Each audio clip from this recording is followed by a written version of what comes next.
इसलिए देगा मैं उस पर सुन लूँगा यूट्यूब। ठीक है।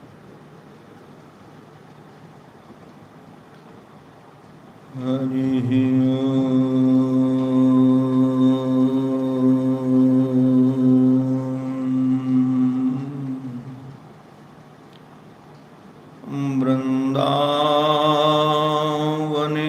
वृंदावनेश्वर मुकुंद मनोज्ञवेश बंसी विभूषितकराम्बुज पद्मनेत्र विश्वेश केशव व्रजोत्सव भक्तिवस्य देवेश पाण्डवपते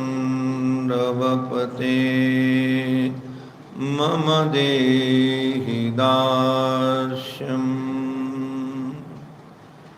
ॐ नमः श्री परमहंसास्वादित चरणकमलचिन्मकरन्दाय भक्तजनमानस निवासाय श्रीरामचन्द्राय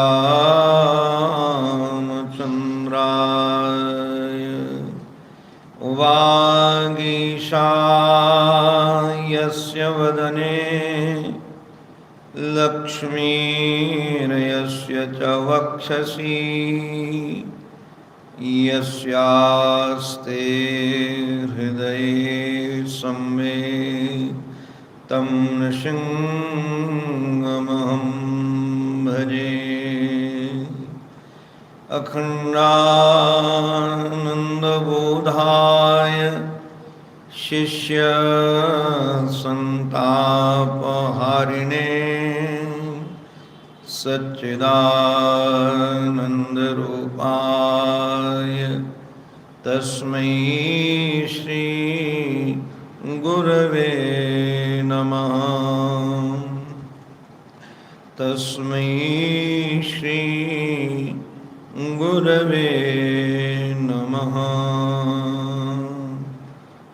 महद्भ्यो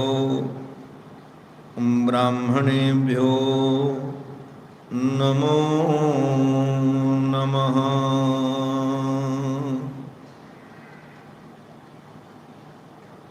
असरण शरण अकारण करुण करुणा वरुणालय कर्तुम अकर्तुम अन्यथक कर्तुम समर्थ श्री हरि श्री उद्धव जी महाराज के विषाद को समाप्त करने के लिए एक दिव्य प्रसाद प्रदान कर रहे हैं, जो श्री दत्तात्रेय भगवान और यदु जी महाराज का संवाद उन्हें सुना रहे हैं। इस संवाद को सुनने के बाद निश्चित रूप से विवेक का प्रादुर्भाव होगा, और जब हमारे जीवन में विवेक का प्रादुर्भाव होता है तो निश्चित रूप से व्यक्ति के जीवन में सद असद वस्तु का पृथकत्व करके सद वस्तु का वह ग्रहण कर लेता है। तो हमारे जीवन में विवेक का प्रादुर्भाव हो, और यदि हम यह संवाद सही ढंग से सुनेंगे तो यह निश्चित है कि हमारे जीवन का विषाद मिट जाएगा। विषाद का जो हेतु है, विषाद का जो कारण है, वह निश्चित रूप से अज्ञान ही उसके मूल में है, नासमझी ही उसके मूल में है। हमारे श्री दत्तात्रेय जी महाराज ने एक सिद्धांत का प्रतिपादन किया कि संसार में कोई भी व्यक्ति क्यों न हो,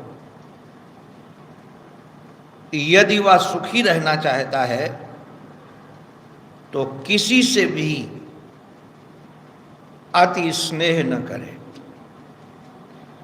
यदि वह किसी से भी अति स्नेह करेगा और अति आसक्ति करेगा तो रोना ही पड़ेगा। इसलिए अवधूत जी महाराज कहते हैं, नाति स्नेह प्रसंगो वा कर्तव्य क्वापि केनचित्। और यदि ये बात वह नहीं माना, देखो ध्यान रखना, गुरुजन करुणा करके बात तो बता देते हैं कि भाई ये करोगे तो ये मिलेगा, और यदि नहीं मानोगे तो तुम अपने आप जानो। तो उन्होंने कहा कि यदि आपने स्नेह किया, कहीं अति स्नेह किया, तो निश्चित रूप से आपके जीवन में दीनता आएगी, दुख आएगा। कुर्वन् विन्देत संतापम, निश्चित रूप से यदि आसक्ति की और स्नेह किया तो उसका प्रतिफल होगा संताप, दुख। और कैसा दुख होगा, इसके उदाहरण में एक कपोत की कथा सुना दी, जो कल हमने आप सबको सुनाई थी। वो अपने बच्चों से, पत्नी से इतना राग कर बैठा, और अधिकतर गृहस्थों से एक भूल होती है, उस भूल पर भी एक दृष्टि डालने लायक है। सुख पैसे से मिलता है, सुविधाओं से मिलता है, सम्मान से मिलता है,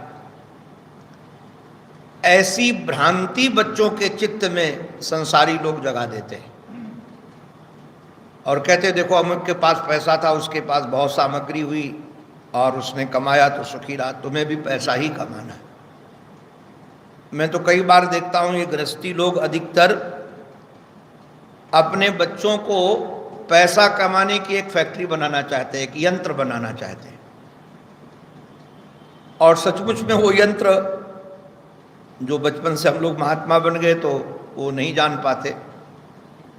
हम लोग तो गुरुजनों की कृपा से शहरों में जाने का अवसर मिला।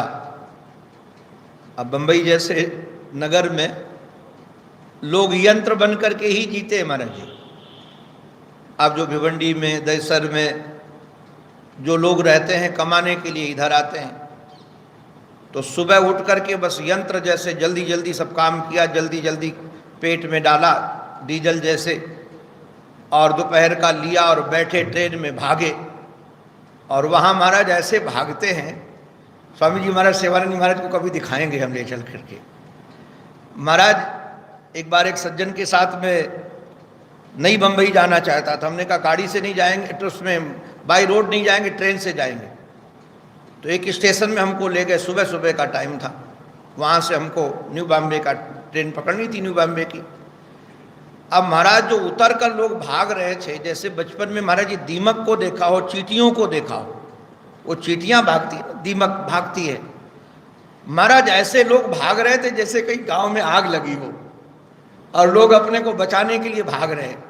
मैं तो बहुत देर तक खड़ा हुआ उन लोगों को भागते हुए देख रहा था, कैसे टकराते हुए, कैसे कोई लेट हो गया था, किसी को ऑफिस जाना था।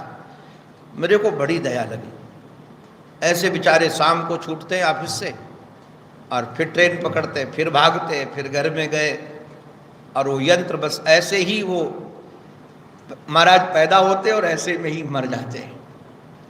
सुख नाम की चीज है, शांति नाम की चीज है, उन विचारों को पता नहीं है। तो मैं कई बार लोगों को सुख की बात तो लोग बताते हैं, किंतु बंधन क्या है ये नहीं बताते। अब उन कबूतर के बच्चों को अन्न की पहचान तो थी कि इससे भोजन मिलता है, ये पेट भरता है, किंतु जाल की पहचान नहीं कराई थी। अगर उन्होंने जाल की पहचान कराई होती तो बच्चे अन्न के लोभ में जाल में जाकर फंस जाते नहीं। तो हम लोगों को माना संसारी लोग सुख यहाँ से मिलेगा, विषयजन्य सुख की तो पहचान करा देते हैं, पेट भरें सोई धर्म सिखावें।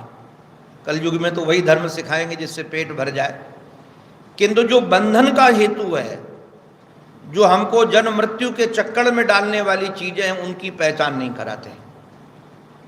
अगर बच्चे पहचान करने भी लगें तो ये गृहस्थी लोग करने नहीं देते। महर्षि ने कहा कि एक दिन हमने बंबई में सत्य पर बहुत अच्छा विचार रखा, प्रवचन हुआ। उस दिन शनिवार रविवार रहा होगा तो एक सज्जन का पोता भी आ गया था। अब पोता भी आ गया था, उसने जब सत्य की महिमा सुनी तो उसने अपने बाबा को कहा कि अरे सत्य की इतनी महिमा है, कल से मैं झूठ नहीं बोलूँगा, मैं सत्य बोलूँगा। उन्होंने कहा तेरे को कथा सुनना उनना आया नहीं, देख मैं इतने साल से सुनता हूँ, उसके बाद बदला कहाँ कुछ, कथा के बाद गुरुवे निवेदितम वही निवेदित कर देता हूँ। तो ये जो गृहस्थी लोग हैं, हमारा भी उसके बाद पोते को लेकर के नहीं आया। महात्माओं के पास बहुत लोग अपने बच्चों को लेकर इसलिए नहीं आते हैं कि कहीं महात्माओं का रंग इनको न चढ़ जाए। कितना दुर्भाग्य है। अरे कम से कम जाल की पहचान तो होती है महात्माओं के माध्यम से कि कहाँ कहाँ बंधन है, और बच्चे महाराज फंसे। कहानी से परिचित है आप सब। पत्नी भी उनके राग के कारण फंस गई और बाद में वो भी जा कर के फंस गया रोता हुआ। अब वो जानता था तब भी फंस गया। उसको अन्न की भी पहचान थी, जाल की भी पहचान थी, परिणाम भी पता था। ये संसार में ही होता है। जो लोग परिणाम पर भी ध्यान रखने वाले लोग हैं वो भी कई बार राग में जाकर के फंस जाते हैं और अपने जीवन को नष्ट कर देते हैं। हमारे ऋषि अवधूत जी महाराज एक टिप्पणी कर रहे हैं, ये समझने लायक है। एवं कुटुंब शांतात्मा द्वंद्वाराम यतत्रिवत्, देखिए ध्यान देने लायक। एवं कुटुंबी अशांतात्मा, ध्यान रखना, जो कुटुंबी होगा, महाराज जी ने तो यहां से व्याख्या साधुओं के लिए कर दी, स्पष्टम स्पष्टम कह दिया। कुटुंबी का अभिप्राय केवल नाती पोता ही नहीं होता है या घर द्वार ही नहीं होता है। अगर शिष्य संग्रह में भी महात्मा लगा है और आश्रम को ही संभालने में लगा है, महाराज जी कहते हैं निष्कामता के साथ दर्जनों बच्चे पैदा कर देना, वह शांतात्मा हो ही नहीं सकता है। जिसके पास संग्रह होगा वो शांतात्मा नहीं होगा, वो अशांतात्मा हो जाएगा। क्यों अशांतात्मा हो जाएगा? कि रात्रि में नींद ना आएगी, चोर न ले जाए। महाराज हम तो देखते छोटा सा स्थान भी होता है तो लगता है कहीं लाइट खुला छोड़ तो नहीं गए लोग, फालतू में लाइट क्यों जले। हमको तो कई बार इसका भी टेंशन होता है। महाराज मोटर चलती होती है तो जब तक वो कोई बंद न कर जाए तब तक कहते रात में कहीं पूरा पानी बहता न रह जाए। अब इतना महाराज होता है, कई बार हम उठ करके आते हैं कि कहीं पानी गिर रहा होता है कहीं इधर उधर, तो ये लोग मोटर बंद तो नहीं की है, इससे पानी तो नहीं गिर रहा है। शांतात्मा हो ही नहीं सकता है। संग्रही व्यक्ति, आश्रमी व्यक्ति जो संग्रह करके बैठा है और संग्रह में वो अपना मान करके बैठा है कि मेरा है, जहां मेरा का संबंध हुआ वहां वो अशांतात्मा बना। तो ये कह रहे हैं कि एवं कुटुंबी अशांतात्मा द्वंद्वाराम पतत्रिवत्। ध्यान दीजिएगा, वो द्वंद्वाराम है। जैसे हमारे पूज्य संत चरण आत्माराम होते हैं ना, कहते हैं आत्माराम जी हैं, आप तो काम जी हैं। तो ये संसारी व्यक्ति, संग्रही व्यक्ति, ये द्वंद्वाराम होता है। द्वंद्वाराम का अभिप्राय क्या है? उसको आराम दो से मिलता है। जब तक जोड़ा न हो तब तक वो पति पत्नी में, मित्र मित्र में, ये दो दो रहें। एक कोई साथ में चाहिए। ये जो साथ में चाहिए ना, कोई चेला चाहिए, कोई सेवक चाहिए, अकेले नहीं जी सकता ये। इसको द्वंद्व में ही आराम मिलता है, दो दो में। हम तो महाराज देखते हैं साधक भी खोज लेते हैं, चलो भाई तुम चलो, सत्संगी बन गए, दो दो बन गए, अब दो मिल के सत्संग किया करेंगे, दो मिल करके चला करेंगे। ये जो दो दो में सुख खोजा जा रहा है, यह निश्चित रूप से द्वंद्वाराम है और यह शांतात्मा होगा। जो दो में रह करके सुखी बनना चाहता है वह निश्चित रूप से अशांतात्मा वो बनेगा ही। और महाराज उसका कैसे पतन होगा? बोले पुष्णन कुटुंबन कृपण। आहा, ये कुटुंबम पुष्णन, पूरे जीवन भर अपने कुटुंब के ही पोषण में लगा रहेगा। महाराज, अपने को हम लोग ऐसे ठगते हैं, आपको क्या कहें। अधिकतर साधक लोग अपने को ठगते हैं। बोले अरे हम छोड़ देंगे तो घर का पालन पोषण कैसे होगा, वो अमुक रोगी है, अमुक उसके पास सुविधाएं नहीं हैं, हम नौकरी छोड़ देंगे तो कहाँ से पैसा आएगा। और ये बस महाराज इसी आशा में उनको छोड़ नहीं पाता, केवल भरण पोषण कुटुंबम, बस उसी के भरण पोषण में। अरे उनके पास अमुक नहीं है। हमारे एक महात्मा कहते थे, मैंने एक दिन कहा कि महाराज जी मैं छोड़ दूंगा तो उनको बहुत कष्ट होगा।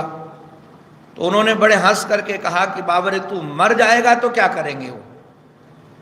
अरे जब मर जाता है व्यक्ति, आप ध्यान रखना, जितने संसारी कहते हैं कि तुम्हारे बगैर रह नहीं पाएंगे, किंतु मर जाने के बाद महाराज जी लगता है उनकी उम्र और बढ़ जाती है, वो और महाराज सुखी होते हैं। क्योंकि होता क्या है कि फिर वो बोझ चला जाता है, चित्त का जिम्मेदारियां चली जाती हैं। तो ये जो है कि हमारे बगैर क्या होगा, अधिकतर महाराज ये कुटुंब में जो लोग फंस जाते, हमारे बगैर क्या होगा, हम ही तो इसका पालन करेंगे। बूढ़े पुष्णन कुटुंबन कृपणः। मैं इसका आज संगति लगा रहा था सुबह सुबह बैठ करके, ये कृपणः का अर्थ क्या होगा, यहाँ कृपण का क्या अर्थ किया जाएगा। तो टीका भी ढूंढ रहा था कि कृपण की संगति किसके साथ लगेगी। तो महाराज है तो ये संसारी के साथ ही कृपण। अब बाद में मेरे को दम चित्त में एक बात आई कि जो कंजूस व्यक्ति होता है, आपको बताएं, वो दुख पाता है तब भी छोड़ नहीं पाता है। वो क्या मैं मर गई हूं तो न बजई हो, तुम्हें देख देख कर जीरा जुड़ई हो, महर्षि बोलते हैं। तो महर्षि के मुख से बोले मैं मर गई हूं तो न बजई हो, तो है ना बजई, मर भर तुमको छोड़ूंगा नहीं, मुट्ठी में लेके रखूंगा और तुझे देख देख करके जीरा बुझाऊंगा। तो जो कंजूस व्यक्ति होता है, आप देखो बिना त्याग के तो सुख कहाँ मिलेगा। मानो हमारे पास पैसा है और पैसा को छोड़े नहीं, हमारे पास है एक कंजूस, इतना कंजूस है आपको क्या बताएं। पैसा है किंतु खर्चा नहीं करता। मैं कई बार कहता हूं, कोई उत्तराधिकारी भी नहीं है। वृंदावन के सब बैंकों में खाता खोल रखा था उसने, इस बैंक से निकालता था उस बैंक में डालता था, उस बैंक से निकाले उस बैंक में डाले। अब संयोग से नंबर उसका, फोन नंबर मेरा डाल रखा है, तो जहां से निकालता था 500 रुपये दूसरी जगह डाले तो मैसेज मेरे पास आता। मैंने कहा क्यों रे ये क्यों करता रहता। बोले अगर नहीं निकालेंगे डालेंगे तो खाता बंद हो जाएगा। तो हमने कहा फिर इतने बैंकों में तू खोल क्यों रखा है खाता, चल बंद कर। अब हमारा चेला है, मैंने डांट डपट करके भेजा अपने शिष्य को भी, तो 4-5 बैंक में तो बंद किया, तब भी 2-3 में तो रखा ही। उत्तराधिकारी कोई नहीं है, एक भी पाई पैसा खर्चा नहीं करता और लोगों से लेता था। फिर एक दिन में डांटा, हमने कहा सेवा तो मेरी करता, आज से किसी से दक्षिणा ली तो हम तुमसे बात करना बंद कर देंगे, किसी से दक्षिणा नहीं लोगे, तुम्हारे भरण पोषण की जिम्मेदारी हमारी है, तुम हमारी सेवा करते हो, फिर क्यों इकट्ठा करते हो। तो हमारा जो खर्चा नहीं करता पाई पैसा, उससे यदि कहें कि कुछ ब्राह्मणों को दे दो, अभी बढ़िया समय गर्मी का समय, आम मंगा कर बना के खिला दो, तो नहीं खर्चा कर सकता। महाकृपण जी। तो ये गृहस्थी क्या हो जाते हैं, कुटुंबी कृपण हो जाता है। कृपण क्या है, किस विषय में कृपण, कुटुंबी को तो खर्चा करना पड़ता है, इस विषय में कृपण हो जाता है कि परिवार से दुख पाने के बाद भी परिवार का त्याग नहीं कर पाता है। परिवार से दुख पाने के बाद भी परिवार का त्याग नहीं कर पाता। आप लोग तो कई बार वामदेव जी महाराज से सुने होंगे कि भिक्षा मांगने के लिए गए तो एक व्यक्ति को महाराज नाती पोते ने पिटाई की थी, तो कहा चलो वृंदावन। महाराज रो रहा था बैठकर, अलीगढ़ के किसी गांव की घटना है, पूज्य वामदेव जी महाराज से ही सुनी हमने। तो जब वामदेव जी महाराज ने कहा चलो वृंदावन, वहाँ किशोरी जी की कृपा से कोई भूखा नहीं रहता है, उसने कहा तुम काजी हो कि कोतवाल हो, अरे हमारी खोपड़ी और हमारे पोते की जूती और हमारी खोपड़ी में पड़ रही है, तुमको काहे को कष्ट होता है जी।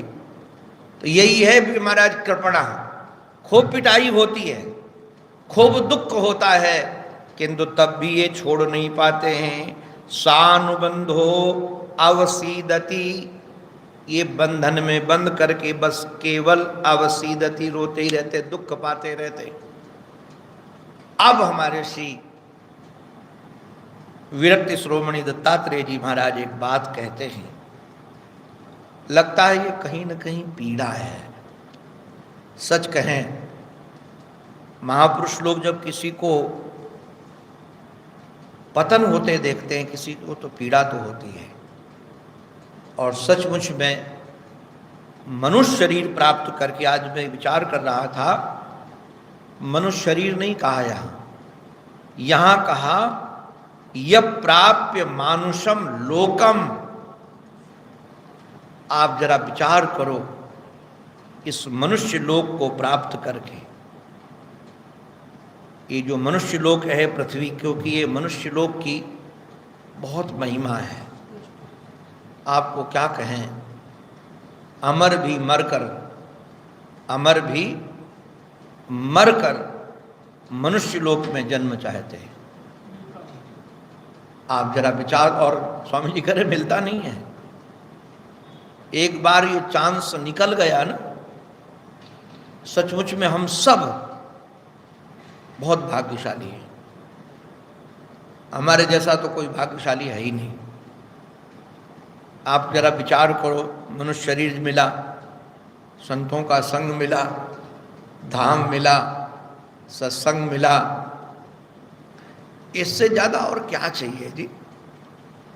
अगर इसने मिलने पर भी हम इसका उपयोग न कर पाए, आपको सच कहें, कई बार वस्तु तो मिलती है किंतु हम उसका उपयोग नहीं कर पाते। उपभोग करना अलग है, उपयोग करना अलग है। अधिकतर लोग उपभोग में लगे रहते, उपयोग नहीं कर पाते। तो हम उपयोग कर पाए। दत्तात्रेय जी महाराज कहते हैं, यह प्राप्य मानुषम लोकम, ये जो मनुष्य लोक है ये कैसा है? बोले मुक्ति द्वार मपाव्रतम, ये मुक्ति का द्वार है, यही मुक्ति का द्वार है। ध्यान रखना, हमने तो एक संत से सुना था कि 84 कोस की एक गुफा थी और वो गुफा गोल थी और उस गुफा से निकलने का एक ही दरवाजा, दूसरा दरवाजा नहीं। 84 कोस की गुफा और उस गुफा से निकलने का एक ही दरवाजा। अब सब लोग महाराज उस गुफा में घूम रहे थे, तो कई लोगों को महाराज बहुत जल्दी थी तो अपने गति से जा रहे थे, और उसमें कुछ अंधे भी यात्रा कर रहे थे। तो अंधा कहता था, भाई हमको भी साथ ले चलो, हमको भी साथ ले चलो, किंतु अब कोई उसको साथ नहीं ले जा रहा था। किंतु एक संत को करुणा आई। उस संत ने कहा एक काम करो, ये गुफा की जो दीवार है, अंधा था उसको दिखता तो था नहीं, उसमें हाथ रख लो और जैसे चलते जाओगे अपने आप दरवाजा मिलेगा तो निकल जाना। तो क्या अंधे को स्पर्श से पता चल जाता है। किंतु पूज्य संत चरण कहते थे कि जहाँ दरवाजा आने वाला था उसको खुजली हुई और हाथ उठा करके खुजलाने लगा और दरवाजा निकल गया। अब फिर 84 का चक्कर काटना पड़ेगा, दरवाजा एक ही। ये मनुष्य शरीर महाराज मुक्ति का दरवाजा है, और हमको यदि विषयों की खुजली हुई और विषयों की खुजली खुजलाते खुजलाते यदि हम चलने लगे, या ये कुटुंब भी बन करके चलने लगे, ये आश्रम संभालने के लिए चलने लगे, व्यवस्था संभालने के लिए चलने लगे, और ये मुक्ति का दरवाजा निकल गया, तो फिर 84 का चक्कर ही काटना पड़ेगा। अच्छा, कहीं भी ऐसा नहीं है, लोग कहते हैं कि मनुष्य मरता है तो मनुष्य ही बनता है। ये भ्रांति है कि मनुष्य जितने मरते हैं मनुष्य बनते हैं। कोई क्रम नहीं है इसका। 84 का जो क्रम है कि इसके बाद कौन सी योनि मिलेगी, वो जो हम काम करते हैं ना, उस कर्म के आधार पर ही हमको योनि का निर्धारण होगा। अब वो हमको सर्प भी बनाया जा सकता है, गधा भी बनाया जा सकता है, वृक्ष भी बनाया जा सकता है, हम कुछ भी बनाए जा सकते हैं, कीड़े मकोड़े भी बनाए जा सकते हैं, मच्छर मक्खी भी बनाए जा सकते हैं, और कहीं भी बनाए जा सकते हैं, मल के बनाए जा सकते हैं, फूल के बनाए जा सकते हैं, कहीं भी बनाए जा सकते हैं। तो ये 84 का जो चक्कर है, किंतु ये मनुष्य शरीर कर्म का विपाक नहीं है, ये भगवान की कृपा का फल है। इसलिए संत प्रवर तुलसीदास जी महाराज की चौपाई में गुनगुनाता रहता हूँ, आकर लाख 484 यो, आकर 4,84,000, आकर 4,84,000 योनि भ्रमत यह जीव अविनाशी, कबहुक करि करुणा नर देही। ये महाराज ये बिना हेतु के, इसमें कोई हेतु नहीं है, वो अति स्नेह, हमारा स्नेह करने के कारण भगवान ने जीव से स्नेह है ना, विद्येत बिन हेतु स्नेही, बिना हेतु के बिना कारण के वो स्नेही देते हैं। तो ये जो मनुष्य शरीर मिला है, मुक्ति द्वार मपाव्रतम, इसका अभिप्राय क्या है, मुक्ति का दरवाजा खोल लो, इसको विषय में या संग्रह में या नाती पोतों में या उनकी याद में बड़ा विलक्षण होता है।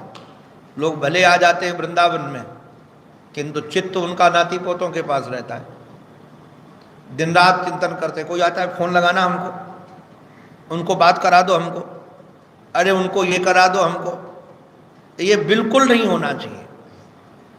अरे जिसका आ गया ठीक है, बात कर ली, विरोध नहीं है, किंतु अपनी तरफ से क्यों बात करनी किसी से, अपनी की तरफ से क्यों कहना है। कोई उद्योग नहीं संसार की जोड़ जाने का, उद्योग करना है निश्चित रूप से इसका। बोले गृहेषु खगवत सक्त, आहा, महर्षि ने खगवत शब्द का जो अर्थ किया है, खगवत माने, खग माने होता पक्षी, खग माने पक्षी। तो पक्षी कौन है, पक्षी वो है जो जिसके जीवन में पक्षपात है। मेरा और ये तेरा, ये जहां आया मेरा और तेरा पक्षी बन गए, तू और तेरा, ये जहां पक्ष आया। और हमने देखा है कि कहीं जहां ममत्व होता वहां महाराज पक्षपात तो आ ही जाता है, और जहां पक्षपात आया वहीं हम पक्षी बन गए। और जैसे वो कबूतर नाम का पक्षी महाराज आसक्त हो गया घर में, गृहेषु खगवत। मैं एक दिन विचार कर रहा था, बैठे बैठे देखा कि बंदर बहुत लड़ रहे हैं वृंदावन में। हमने सोचा न इनका घर है, न इनका आश्रम है, न इनका बैंक बैलेंस है। मैं विचार कर रहा था, न कपड़े हैं न कुछ ही, झगड़ा किस बात का है फिर। आप जरा विचारो, भाई आश्रम भाई ये मेरा है, ये तेरा है, ये बैंक बैलेंस ये उसने खागा बना, ना तो महाराज कोई सोने का स्थान निश्चित है कि यहीं सोएंगे।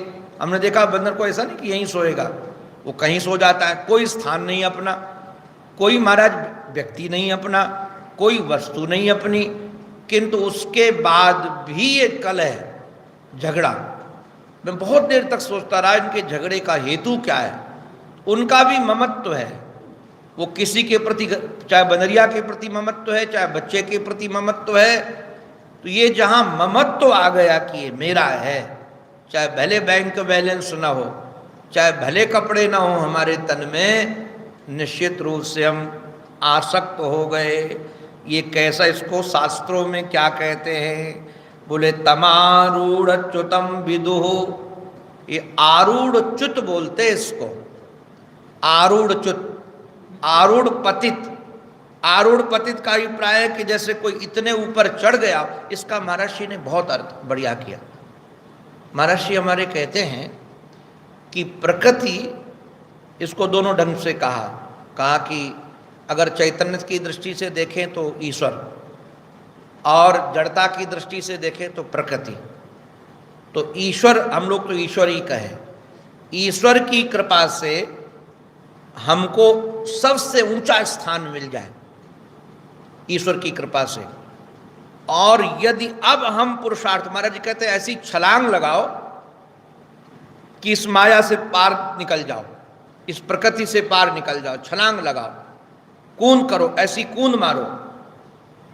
अब ये जो कूद मारना है, छलांग लगाना है, अगर नहीं मारा तो जिससे आपको ऊपर उठाया था, अब मानो प्रकृति से आप ऊपर, ये मनुष्य शरीर आपको मिला, प्रकृति ने आपको ऊपर उठा दिया, क्योंकि संसार में, पूरी सृष्टि में, दुनिया में मनुष्य शरीर से ज्यादा उत्तम कोई शरीर नहीं है। अब इससे ऊपर तो ऊपर उठ सकते नहीं, अब इससे ऊपर कहां जाएंगे, देवता भी नहीं है शरीर उत्तम, कोई शरीर नहीं, सबसे उत्तम शरीर मिला हमको भगवान ने, ईश्वर ने। हम आपको इतने ऊंचाई पर चढ़ा दिया, अगर अब नहीं हो तो क्या होगा, आरूढ़च्युत हो जाएंगे। आरूढ़च्युत का अभिप्राय क्या है, अगर इस शरीर का उपयोग नहीं किया भजन में, वैराग्य में, विचार में, चिंतन में, तो अब हम क्या होंगे, आरूढ़च्युत हो जाएंगे। आरूढ़पति से विद्वान लोग, शास्त्र में विद्वज्जन लोग यही कहते हैं कि वो आरूढ़च्युत होता है। आरूढ़च्युत का अभिप्राय है ऊपर उठ करके फिर नीचे गिर जाना।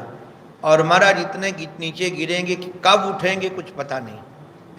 हम तो एक दिन रो पड़े, ऐसे कुछ सोच रहे थे कि पता नहीं कब कहाँ शरीर कैसे पूरा हो जाए, और फिर बाद में ये संयोग बने कि न बने। ये संयोग कोई सामान्य संयोग नहीं, ब्राह्मण का शरीर मिला और बचपन से संतों का संग मिला, फिर वृंदावन धाम मिला, सत्संग मिला और सत्शास्त्र मिले, सद विचार मिले, सद स्थान मिला। अब इतनी चीज़ों का संयोग बना है। ये कैसे संयोग बना, हमने तो कोई पुरुषार्थ नहीं किया, ईश्वर की कृपा है। और इस संयोग का यदि हमने उपयोग नहीं किया, केवल संयोग को भोग में लगे रहे, उपयोग नहीं किया, तो निश्चित रूप से आरूढ़च्युत, आरूढ़ पतित ही होंगे, आरूढ़ पतित ही कहलाएंगे। इसलिए सजग हो करके, सावधान हो करके, देखो भाई ध्यान रखना, चित्त तो संसार की ओर भागता ही है। आंखें सुंदर देखती तो उधर खींचता है, स्वाद दिखता है तो उधर खींचता है, सुगंध दिखती तो उधर खींचता है। ये तो सहज प्रवृत्ति है प्रकृति की। अब 84 लाख योनियों में किया क्या है, यही तो सब किया है। तो पूर्वाभ्यास भी हैं, प्रकृति का स्वभाव भी यही है।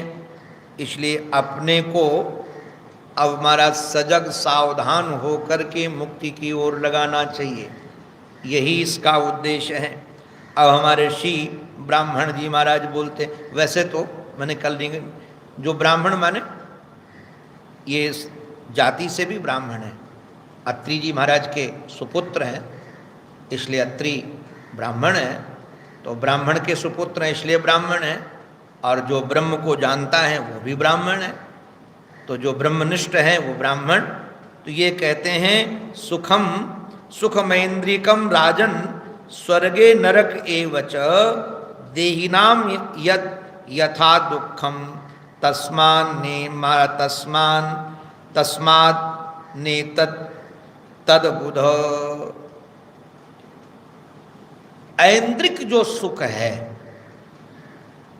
ऐन्द्रिक सुख माने इंद्रियों के द्वारा मिलने वाला जो सुख है, हमारे ऋषि दत्तात्रेय जी महाराज कहते हैं राजन, उसको प्राप्त करने के लिए पुरुषार्थ नहीं करना चाहिए। कितनी बढ़िया बात है। आप सबको निवेदन करूं, मनुष्य के 4 पुरुषार्थ हैं, धर्म, अर्थ, काम और मोक्ष। पुरुषार्थ शब्द का अर्थ है जिसे पुरुष परिश्रम से प्राप्त कर सकता है। पुरुष परिश्रम से प्राप्त कर सकता है। यहाँ पुरुष माने, आप लोग ये मत समझना कि स्त्री नहीं प्राप्त कर सकती, यहाँ तो पुरुष माने जीव, ये जो परिश्रम से प्राप्त कर सकता है। जो परिश्रम से प्राप्त किया जा सकता है उसका नाम पुरुषार्थ है। अधिकतर लोग जीवन की अधिक से अधिक शक्ति दो चीजों को ही प्राप्त करने में लगा देते हैं, एक तो अर्थ और दूसरा काम, और धर्म और मोक्ष में उदासीन हो जाते हैं कि प्रारब्ध में होगा तो मिल जाएगा। किंतु कितनी मूढ़ता है, कितनी नासमझी है कि काम और अर्थ ये प्रारब्ध के वशीभूत हैं। आप ये मत समझना कि आप बहुत पुरुषार्थ करोगे तो बहुत पैसा कमा लोगे। मैं देखता हूं लोगों को 18-18 घंटे काम करने वाले लोगों को भी कई बार भोजन नहीं मिलता है, नहीं मिला कमा पाते। और यदि प्रारब्ध में है तो हस्ताक्षर करते तो लाखों मिल जाता है। तो अभिप्राय ये हुआ कि अर्थ पुरुषार्थ जन्य नहीं है, प्रारब्ध जन्य है। ऐसे काम भी हम आपको क्या कहें, देखते रहते हैं, घूमते हैं, इसलिए पता है। काले कलूटे लोग, रोगी लोग, अपाहिज लोग, उनके पास काम की भोग की वस्तुएं इतनी सुंदर सुंदर हैं कि आश्चर्य लगता है कि ये इतनी काम की सुंदर सुंदर वस्तुएं इनके पास कहाँ से आ गई। अब उसको कोई सुंदर स्त्री तो अपने आप तो वर्ण नहीं करेगी, किंतु उसका प्रारब्ध प्रबल है, उसका भोग प्रबल है, उसके लिए बिना पुरुषार्थ के भी वो चीजें मिल रही उसको। तो जो बिना पुरुषार्थ के भी मिलने वाली चीजें हैं उनको पाने के लिए हम जीवन लगा के बैठ गए हैं, और जो पुरुषार्थ से पाया जा सकता है मोक्ष, अधर्म, उससे हम प्रमादी बन गए हैं कि हमारे भाग्य में होगा तो मिल जाएगा। इसलिए अवधूत जी महाराज सिद्धांत की बात कह रहे हैं कि जो ऐन्द्रिक सुख है, चाहे संसार का सुख हो चाहे स्वर्ग का सुख हो, ये आपके पुरुषार्थ के बिना भी आ जाए। अच्छा एक बात बताओ, आप सबसे हमारा प्रश्न है, दुख पाने के लिए कोई पुरुषार्थ करता है? कोई फैक्ट्री लगाता हो कि हमको दुख मिले, परिवार का संग्रह करता हो कि दुख मिले? वो तो बड़ी चालाक हैं हमारी माता जी, बुआ जी। वो जो दुख मांग रही है ना, उसके ब्याज में सुख ही समाया है। नाम दुख है किंतु मांग सुख रही है। वो बहुत चतुरता से मांगा है कुंता बुआ ने हमारी, जो मांगा है, किंतु कोई दुख चाहता नहीं, सुख चाहते हैं। आप जरा विचार करो कि बिना चाहे दुख मिलता है कि नहीं। जो व्यक्ति, हमारे महाराज जी ने एक शब्द प्रयोग किया, ये पार्सल ऐसा है कि वापस नहीं जा सकता, बिल्टी है ये, वरंग वापस जाने वाली नहीं है। अब जो, चाहे उसको प्रकृति कह लीजिए चाहे ईश्वर कह लीजिए, जो दुख देने में इतना सावधान है कि हम चाहें या न चाहें, हम मांग करें या न करें, हमारे समय से वो दुख भेज देगा। तो जो दुख भेजने में सावधान है वो सुख भेजने में भी ऐन्द्रिक सावधान है। वो सुख भेजेगा ही भेजेगा, आप चाहो या न चाहो। देहिनाम यद यथा दुखम, जैसे दुख देहिनाम, हमारे देहदारियों के जीवन में दुख आ जाता है बिना पुरुषार्थ के, वैसे ऐन्द्रियक सुख भी आ जाएगा। इसलिए बिल्कुल पुरुषार्थ की जरूरत नहीं। अच्छा, न चाहो तब भी मिलेगा। हमने सुना मलूक पीठाधीश्वर जो महाराज है ना हमारे, अभी तो नहीं, जिन्होंने मलूक पीठ बनाई, जिनका नाम मलूक दास जी महाराज था। ये मलूक दास जी महाराज का ही एक वाक्य बहुत प्रचलित है, गांव गांव में, घर घर में, अनपढ़ व्यक्तियों को भी महाराज ये याद है। अजगर करे न चाकरी, पंछी करे न काम, दास मलूका कह गए सबके दाता। अब हम तो गांव गांव भी कथा करते, तो गांव में भी बोलते, तो गांव के लोग, माताएं बोलने लगती साथ में, अनपढ़ माताएं भी ये याद है उनको दोहा, अजगर करे न चाकरी, पक्षी करे न काम, दास मलूका कह गए सबके दाता। राम, उनके विषय का एक और बड़ा विलक्षण दृष्टांत है। उन्होंने कहा कि अगर हम खाएंगे नहीं तो हमारे भाग्य में हो भी तो आ भी जाए तो हम नहीं खाएंगे। खाना न खाना हमारे बस में।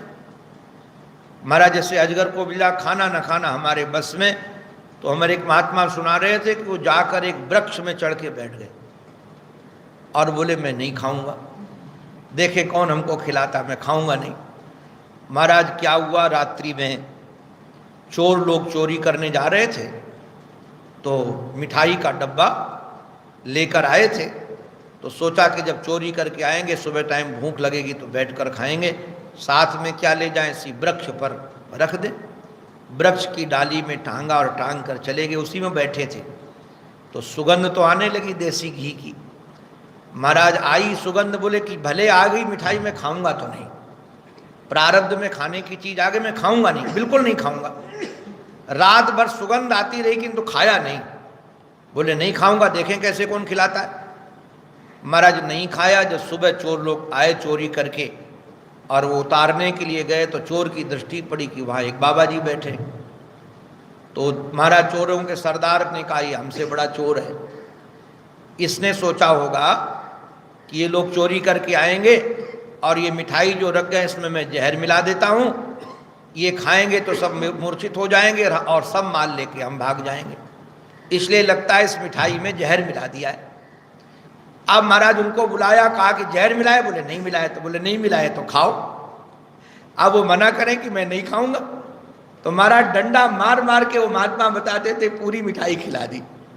कहा कि खाना पड़ेगा तुमको, तुमने मिला रखा है इसमें। अब देखिए ये जो सुख था ना, इंद्रियक सुख स्वाद का, न चाहने के बाद भी उनके जीवन में आ गया।